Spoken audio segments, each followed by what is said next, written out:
السلام علیکم ورحمۃ اللہ وبرکاتہ۔ بسم اللہ الرحمن الرحیم، الحمدللہ والصلاة والسلام علی رسول اللہ۔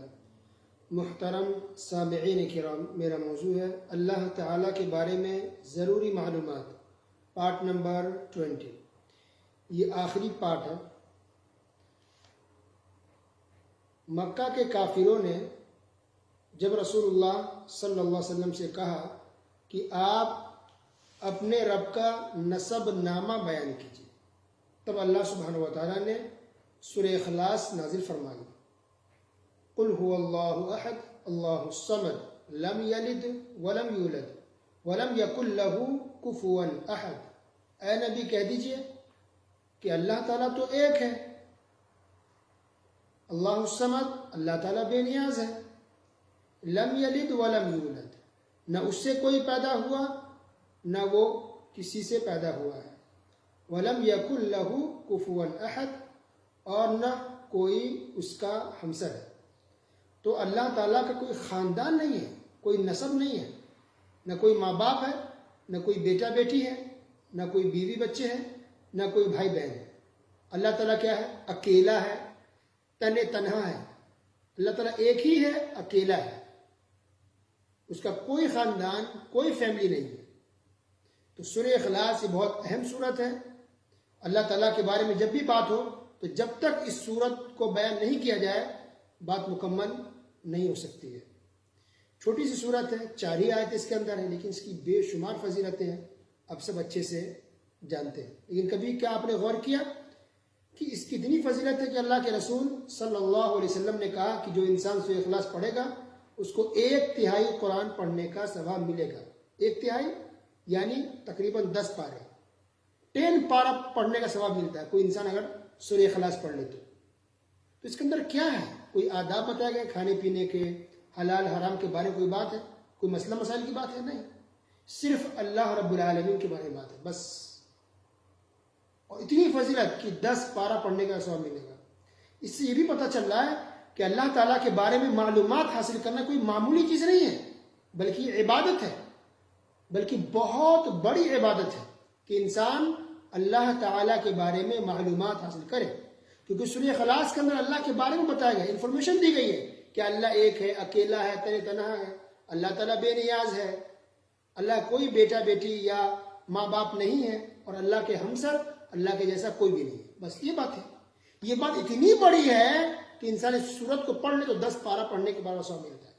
پتہ چل رہا کہ اللہ کے بارے میں انفارمیشن حاصل کرنا، اللہ تعالیٰ کے بارے میں معلومات حاصل کرنا، یہ بہت بڑی عبادت ہے۔ اللہ اکبر، اللہ کے جیسا کوئی بھی نہیں ہے۔ لیس کمثلہ شیء وہو السمیع البصیر، سورہ شورى آیت نمبر 11، کہ اللہ کی جیسی کوئی چیز نہیں ہے، وہ سننے والا اور دیکھنے والا ہے۔ تو السمیع اللہ کے نام میں سے ایک نام ہے، البصیر یہ بھی اللہ کے نام میں سے ایک نام ہے، اور اس کے اندر صفت بھی ہے۔ تو سمیع اللہ کا نام ہے، صفت کیا ہے؟ کہ اللہ سنتا ہے، سننا یہ اللہ کی صفت ہے۔ بصیر اللہ دیکھتا ہے، اللہ دیکھنے والا ہے، یہ اللہ کی صفت ہے۔ تو ہر نام کے اندر اللہ کی صفت پائی جاتی ہے، اس کا معنی پایا جاتا ہے، اس کے اندر میننگ ہوتی ہے۔ اللہ اکبر۔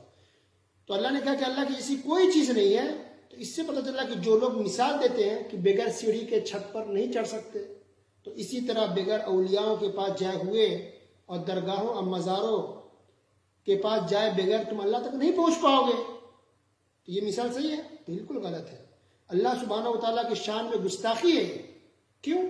کیونکہ آپ اللہ کو مثال دے رہے قرآن اس چھت کے ذریعے، ایک معمولی چھت جس کو انسان اپنے ہاتھوں سے بناتا ہے اور جب چاہتا توڑ دیتا ہے، اس کو آپ مثال دے رہے اللہ تعالیٰ کے ساتھ میچ کر رہے ہیں۔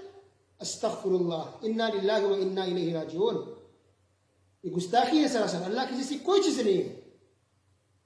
اللہ بے نیاز ہے ہر چیز سے، اور اللہ تعالیٰ کو کسی سیڑھی کی ضرورت نہیں ہے، یا نہ ہی کسی انسان کو سیڑھی کی ضرورت ہے اللہ تک پہنچے۔ اللہ کا دروازہ سب کے لیے کھلا ہے، ہمیشہ کے لیے کھلا ہوا ہے، 24 گھنٹے کے لیے، 24 آورس۔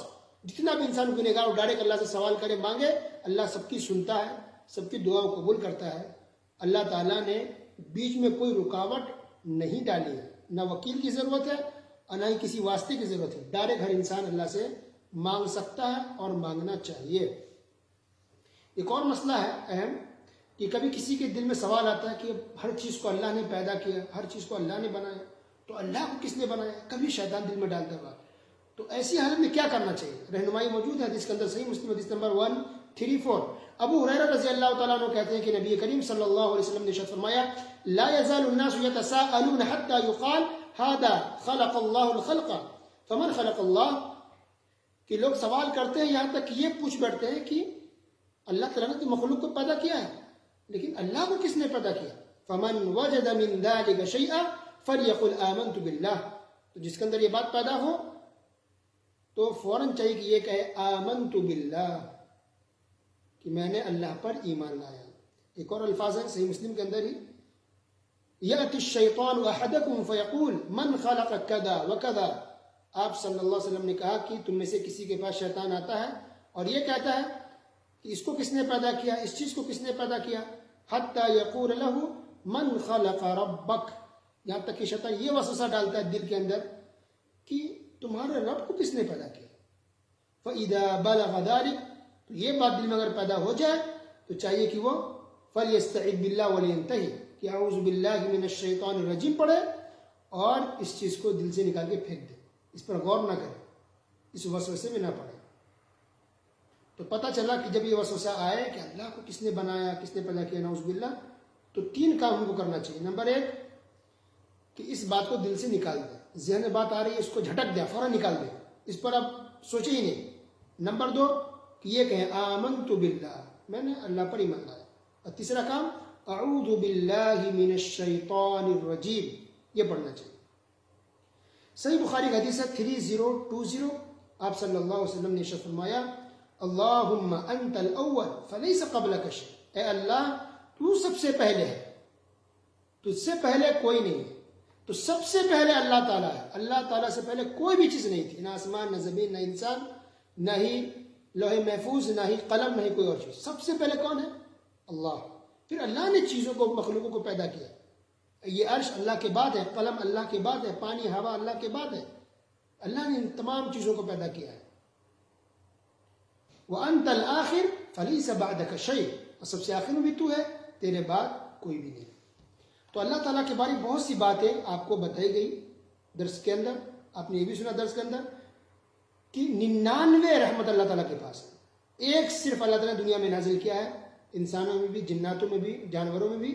اور اسی ایک رحمت کے تحت ہر ایک مخلوق ایک دوسرے سے محبت کرتے ہیں، ماں باپ اپنے بچوں سے محبت کرتے ہیں. اور 99 تو اللہ کے پاس ہے. تو ایک ماں اتنی مہربان ہوتی ہے اپنے بچوں پر، تو اللہ تعالیٰ کتنا مہربان ہوتا ہوگا اپنے بندوں پر کہ ایک ہی رحمت سے تمام مخلوق دوسرے سے محبت کر رہے ہیں. اور 99 تو اللہ کے پاس ہے. تو اللہ کتنا مہربان ہے. اللہ اکبر. تو اللہ رب العالمین کسی پر ذرہ برابر بھی ظلم نہیں کرتا. اللہ بہت زیادہ مہربان ہے. ہم اپنے نفسوں پر جتنا مہربان ہے، جتنا اپنا خیال رکھتے ہیں، اس سے کہیں زیادہ اللہ تعالیٰ ہماری جان کا خیال رکھتا ہے. اللہ اکبر. ہماری حفاظت فرماتا ہے، ہمیں رزق دیتا ہے، ہمیں آنکھیں دی ہیں، ہمیں دل دیا ہے، سوچنے سمجھنے کی صلاحیت دی ہے. اور جو لوگ بھی دنیا میں پریشان ہوتے ہیں، تکلیف ہے، غربت ہے، مفلسی ہے، تنگی ہے، پیسوں کا مسئلہ ہے، صحت کا مسئلہ ہے، بیمار ہے، اس کو سوچنا چاہیے کہ جو کچھ ہے دنیا میں ہے بس یہ آزمائش. کیسے امتحان اگر ہونا ہوتا تو ایک بچہ کتنا پڑھتا ہے، ایک بچی کتنی پڑھتی ہے، رات دن کم کھانا کھاتے ہیں، کم سوتے ہیں، محنت کرتے ہیں. کیوں؟ تاکہ نمبر اچھے ہیں. اس کو معلوم کہ یہ دن اور یہ پریشانی ڈیلی نہیں ہے، اچھے سے پڑھ لیں گے تو اچھے نمبر آئیں گے، اچھے سے پاس ہوں گے، اچھی معلومات ہوگی تو بعد میں آسانی ہوگی. تو یہی تو دنیا ہے نا، کہ دنیا میں ہم اچھی سے محنت کرتے ہیں اور صبر کرتے ہیں، قربانی دیتے ہیں، غلط چیزوں کو چھوڑتے ہیں، تو اللہ تعالیٰ نے ہماری جنت رکھی ہے. ایک جاب کرنے والا محنت کرتا ہے، مزدوری کرتا ہے، یہی سوچ کے نا کہ اس کو پیسے ملیں گے، اس کو مہینہ پورا ہونے پر اس کو تنخواہ ملے گی، سیلری آئے گا. یہ سوچ کے بڑے کون محنت کرے گا، کون اتنا کام کرے گا، اس کو پیسے گھر پہ آئیں گے؟ نہیں آئیں گے. تو بزنس مین بھی محنت کرتا ہے، جاب کرنے والا بھی محنت کرتا ہے تاکہ اس کو پیسے ملے، اور دل لگا کے محنت کرتا ہے کیونکہ اس کا کام ہے، سمجھتا ہے کہ ڈیوٹی ہماری، بعد ہم کو پیسے ملیں گے. تو اس سے بڑی بات اللہ نے رکھی ہے جنت ہمارے لیے، کہ دنیا میں اگر ہم محنت کریں گے، عبادت کریں گے، روزہ نماز کریں گے، اللہ اس کے رسول کی باتوں کو مانیں گے، غلط چیزوں سے بچیں گے، بیمار ہے، پریشان حال ہے، اس پر ہم صبر کریں گے، اللہ پر بھروسہ رکھیں گے، اللہ سے امید رکھیں گے، تو اللہ سبحانہ و تعالیٰ تمام چیزوں کے بدلے جنت دے گا.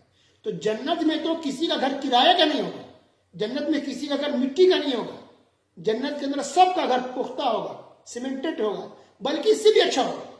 جنت کے بیان میں اپنی سنا تفصیل سے بیان کیا گیا کہ وہاں جو جنتیوں کے جو گھر بنائے گئے وہ سونے چاندی کے ہیں، وہ ڈائمنڈ کے گھر آپ کے ہیں. اللہ اکبر. یہاں میں ایک کلو سونا نصیب نہیں ہے, 10 تولے بھی سونے ہم میں سے کسی کے, بہت سے لوگوں کے پاس نہیں ہے.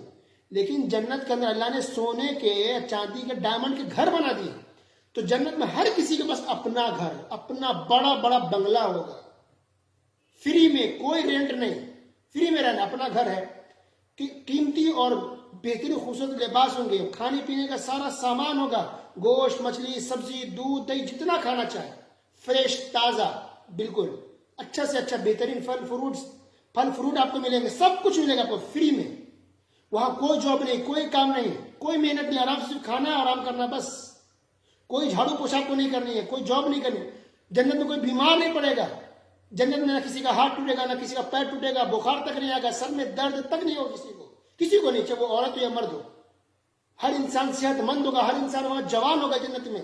کوئی بوڑھا نہیں ہوگا, کوئی پریشانی نہیں ہوگی, کوئی آپ کو تنگ نہیں کرے گا, کوئی طنز نہیں کرے گا, کوئی کبھی بیمار نہیں پڑے گا.